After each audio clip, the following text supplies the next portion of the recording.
Welcome back to another episode of 40 Facts About the 40K Universe. I am your host, Gershwin, and you are watching One Mind Syndicate. Today we continue talking about the Imperium of Man as we get into Imperial Guard Commanders.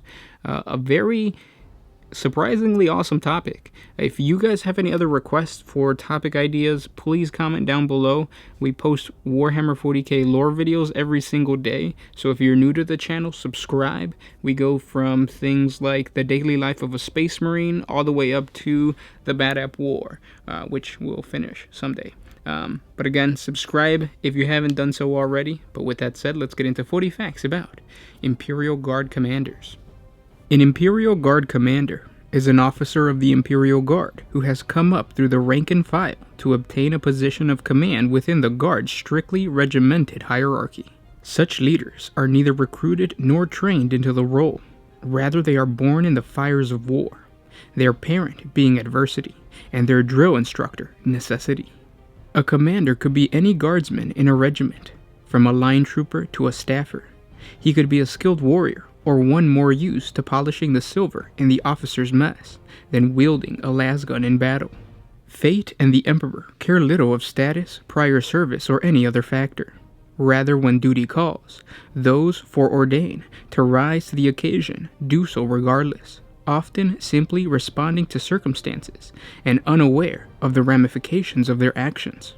Given that the galaxy of the late 41st millennium is riven with war, and that the Imperial Guard is embroiled in a constant state of conflict, what sort of conduct might raise an individual trooper above his fellows so that he comes to be recognized by his commander and by his superiors as a leader of soldiers?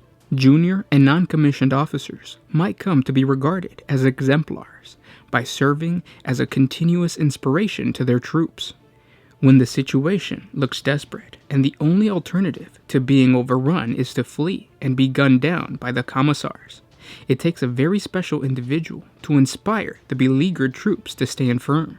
Such leaders exist seemingly independent of or even in spite of the chain of command. They have an ability to say the right thing, shout the right battle cry, evoke the right Imperial saint, or give the right order, and all at the most opportune moment. Men and women take heed of such leaders and come to trust them, knowing that with them nearby, they are safe. Other warriors become examples by performing some deed that appears to those that witness it all but impossible. They charge enemy positions armed with nothing more than bayonets and somehow rout many times their own number. They weather a hail of lasgun blasts or walk unscathed through hails of shrapnel. They take enemy positions single-handedly, capturing heavy weapons that would otherwise have been capable of gunning down scores of men. Conversely, some figures of inspiration are the sole survivors of their units, their wounds evidence that they have kept fighting right up until the end and were left for dead by their enemies.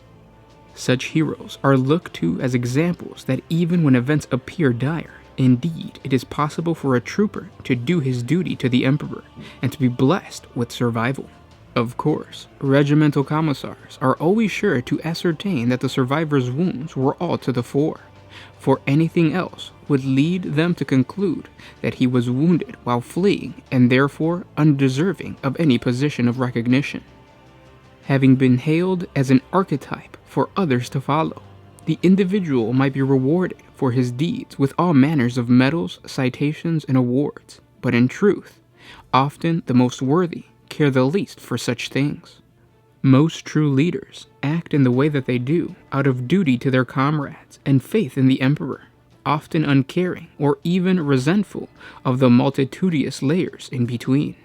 While the exemplar might know his regimental commanding officer by name, he is unlikely to have spoken to him before, until the mantle of leadership is conferred formally or otherwise.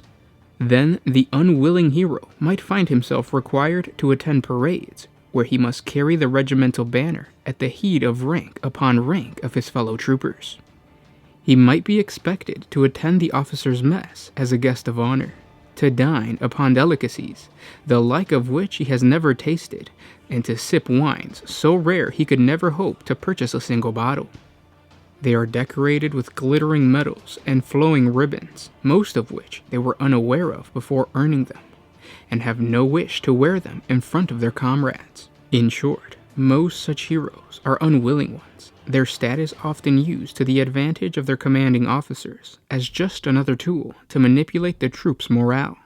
Only in those regiments drawn from cultures where matters of class and status are entirely irrelevant are those leaders allowed to continue their existence as before, and such regiments are often few and far between in the Imperium of Man.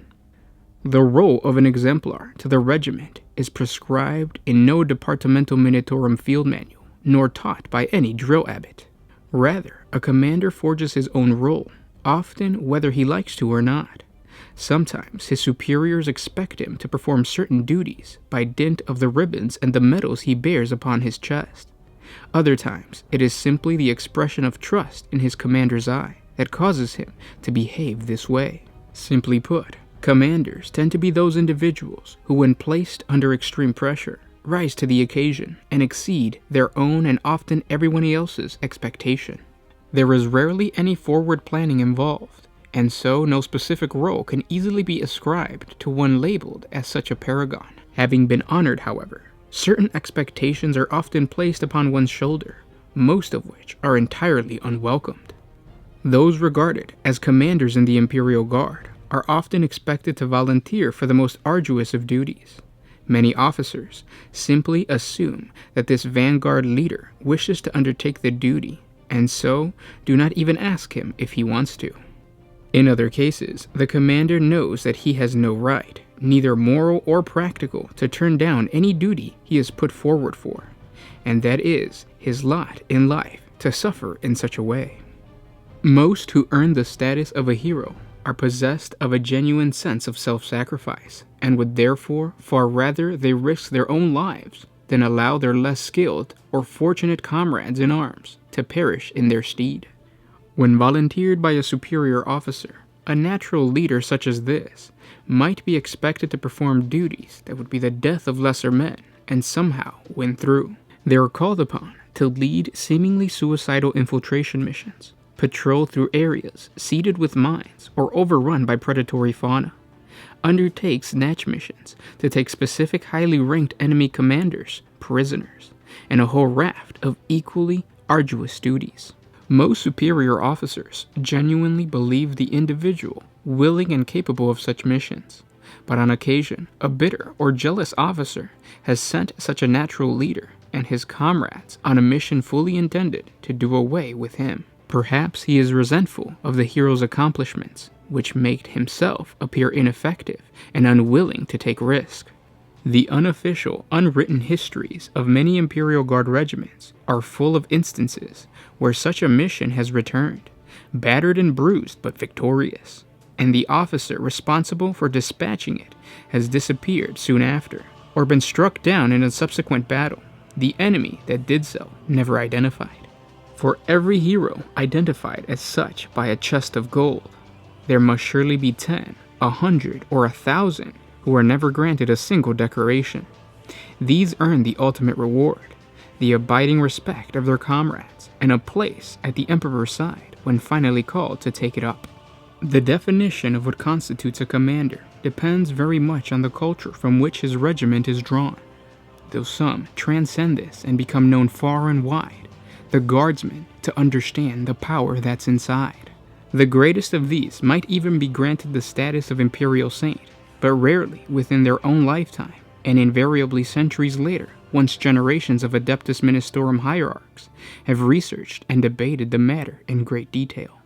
In the Cadian shock troops regiments, individuals granted heroic status are notable by the medals they wear, for Cadia is a supremely militaristic culture and maintains decorations for countless deeds.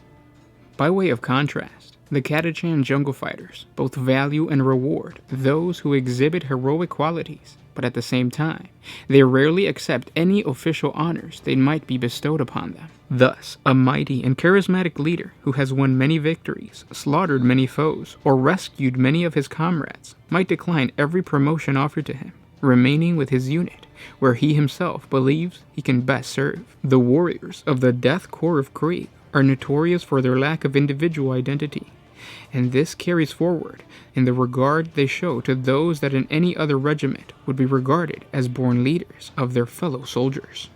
It is left to the ranks to recognize and reward their own, even if the officers refuse to recognize their deeds. The troopers themselves certainly do, honoring with stoic dignity those in their midst who have performed great service to the regiment and to the Emperor.